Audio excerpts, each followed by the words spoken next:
c'est une bonne décision. Tout ça, c'est pour arrêter la propagation de cette pandémie. Mais je veux souligner juste un truc. Les églises sont fermées, mais les temples ne sont pas fermés. Parce que la Bible nous dit que nous sommes le temple de l'Éternel.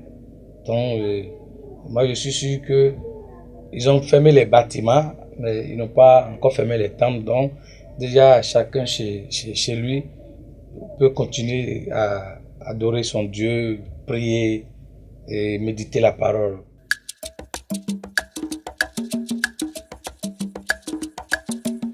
Bon, moi, personnellement, je pense que ça ne doit pas agir sur les chantres. C'est vrai, ça fait un peu bizarre de voir un chantre qui va tous les dimanches à l'église et rester à la maison. Mais chez toi, tu peux chanter à la maison. Tu peux adorer comme ce que j'ai dit tout à l'heure. Donc, d'une part, c'est bon. C'est bon. D'une part, c'est bon pour que Dieu voie comment nous pouvons l'adorer étant à la maison. Je pense que cette pandémie nous apprend aussi beaucoup de choses. Depuis que cette pandémie est arrivée, on entend beaucoup de choses sur la punition de Dieu. On peut parler de ça.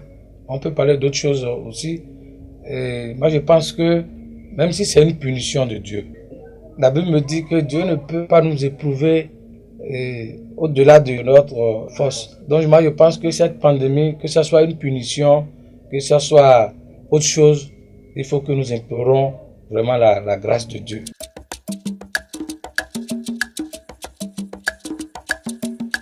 Depuis que les églises ont fermé leurs portes, je pense qu'en tant que chrétiens, nous avons les devoirs vis-à-vis de Dieu et vis-à-vis des hommes de Dieu. En tant que chrétien, tous les jours, tout le temps, un chrétien doit lire, doit méditer la parole de Dieu. Parce que un chrétien ne doit pas penser tout le temps à coronavirus. On doit penser aussi aux merveilles de Dieu. Et vis-à-vis des hommes de Dieu, un chrétien doit payer sa dîme normalement, aller à l'église. C'est vrai que les églises sont fermées, mais je suis sûr qu'il y a des gens qui sont là pour recevoir les dîmes et les offrandes.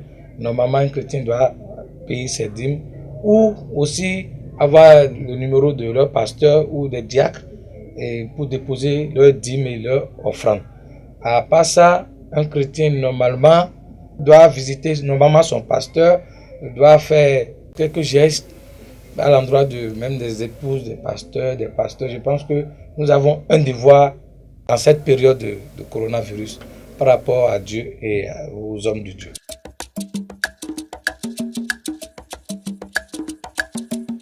Depuis l'arrivée de cette pandémie, c'est vrai que toutes les activités culturelles ont reçu un coup.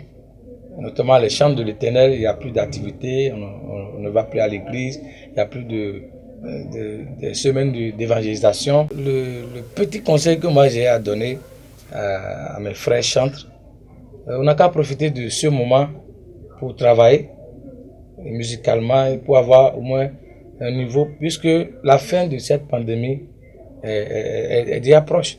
Moi j'ai la foi que ça ne durera plus longtemps. Donc on n'a qu'à essayer de gérer. C'est vrai que c'est difficile, mais on ne peut rien faire. Voilà qu'on ne peut plus sortir, on ne peut plus faire quelque chose. Moi je pense que on n'a qu'à prendre le temps de travailler musicalement pour au moins amener le milieu gospel à un niveau donné. Voilà, c'est le peu de conseils que moi je peux donner aux chantres. Et nous allons beaucoup prier pour que cette pandémie puisse vite nous quitter.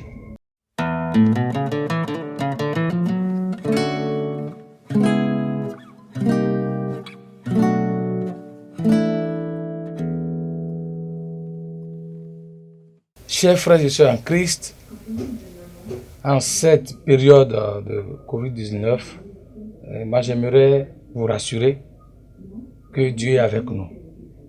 Parce que la Bible nous dit même dans la vallée de l'homme de la mort qu'il est toujours avec nous. Et Daniel, déjà à la fosse au lion, l'Éternel des armées était avec lui.